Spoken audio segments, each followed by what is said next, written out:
Well, I've been working on this new bench for a couple of months now, off and on weekends and stuff, and it's finally finished today, so I thought I'd shoot a little video and take you on a quick tour around the different components. This is 100% hard maple. The top was actually a butcher block countertop that was 1 3/4 thick and 3 feet wide. I ripped it down the middle, stacked the two on top of each other to make it 3.5 inches thick or thereabout, and glued them together. And then I added a board on the front and the back, so the total width right now is 19.5. The length is 6 feet, or just a little bit over, and the height is 34 inches. The top by itself, I weighed it was 125 pounds. The legs and the vices and all the rest of the paraphernalia add up to about another 125, so we're right at 250 pounds for the whole thing. Okay, we'll start off with the tail vise. And this is my copy of a bench-crafted tail vise. They call it a wagon vise. You can see there's a dog hole in this block, and it turns very freely and nicely and moves around. Right now I don't have any dog holes in my bench. I haven't decided where to space those yet. But I do have leather pads on both sides of this jaw, so I can clamp small objects in it, and they're good and solid. And if I need to go a little bit longer, I can.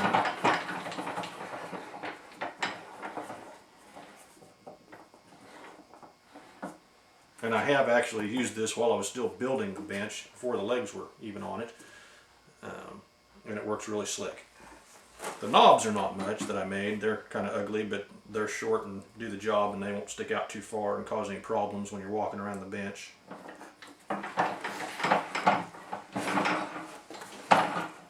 Alright, here's the front vise, or the leg vise, and again it's patterned after a bench crafted vise, and it turns pretty free and slick. It does a good job. Again, being a parallel vise, you have to have a parallel guide down at the bottom, so kind of see how thick your work is. Put your guide in. I can't spin it from this side. Clamp it up, and it's plenty strong.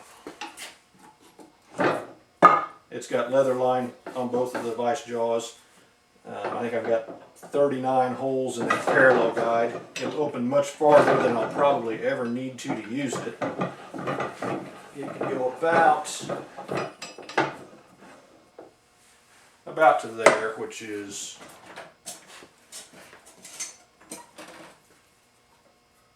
about 7 inches. It could go farther, but the parallel guide will fall off the track. So if I had to go a little bit bigger, I could.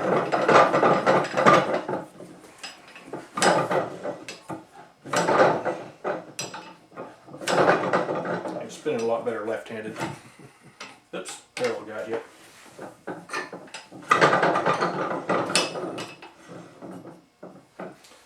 And I think that's going to be really nice.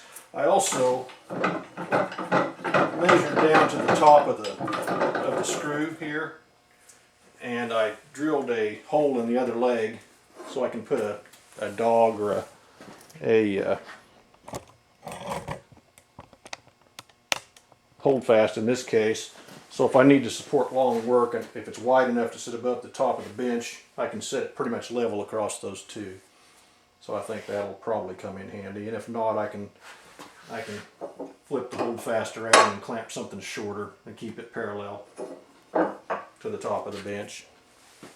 On the end of the bench opposite the tail vise, I made a planing stop. I just cut a couple of slots in a board and made some wooden wing nuts to hold it in place, so no matter what thickness of board I have, I can just raise that up high enough to catch it without interfering with the plane.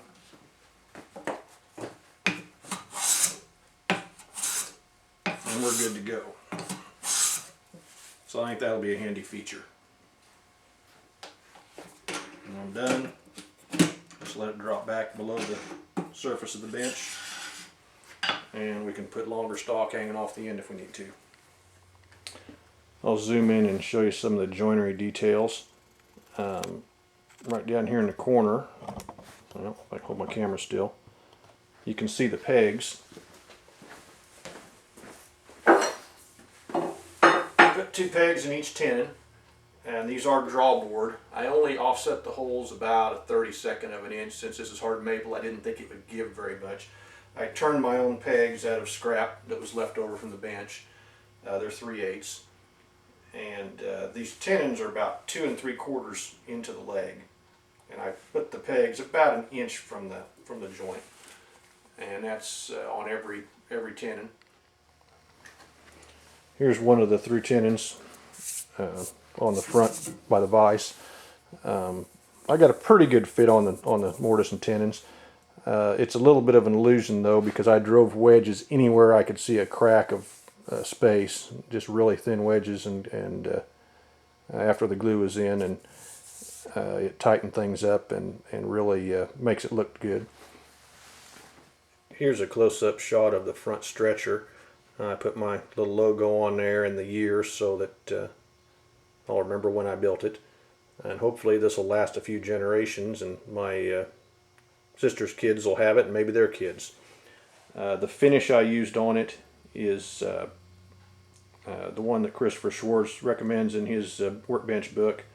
1 part alkyd varnish, 1 part boiled linseed oil, and 1 part I used odorless thinner, and it was just a wipe-on project and 3 coats. I think I put 4 or 5 on the top because it soaked it in a little bit more, and it looks nice, and it should be a good serviceable finish.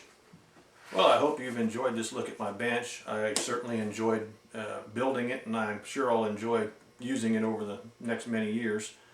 One thing to add before I sign off here, I did build my own vices. I modeled them after bench-crafted vices. I will not respond to anyone on YouTube who asks me to build them a vise. This was for my own personal use. I'm not a vise builder. I'm not trying to compete with anyone else. Bench-crafted makes awesome stuff, and I don't think their prices are out of line at all. They seem expensive, but when I saw how much labor it took to make these, I can't imagine they could sell them for any cheaper and stay in business. So just be aware that I'm not looking to do any of that kind of work.